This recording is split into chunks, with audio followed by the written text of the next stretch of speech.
Assalamualaikum warahmatullahi wabarakatuh. Alhamdulillah, hari ini unit Mal dan Sumber Am Majlis Agama Islam dan Adat Istiadat Melayu Kelantan datang ke TO Bank Samah di Gatau Panjang untuk kita letakkan QR foto para penyumbang dana awam Baitul Mal MAE. InsyaAllah kalau tuan-tuan hadir, mari makan sini.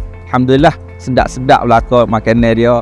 Minuman pun murah, sama je TO Bank. Sambil-sambil tu boleh scan atas meja tu, kita ada letak QR untuk kita sumbang kepada dana awam Baitul Mal MAE. Apa dana awam Baitul Mal MAE ini?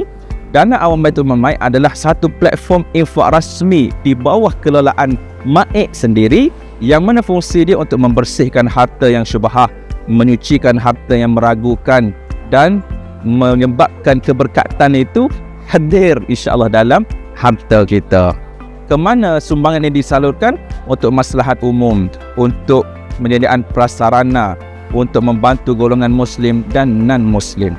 Jadi tuan-tuan dan puan-puan, jom sama-sama kita infak, sedekah, derma kepada dana awam Baitul Mal MAE. InsyaAllah harta kita akan semakin berkat. Harta dunia, aset akhirat.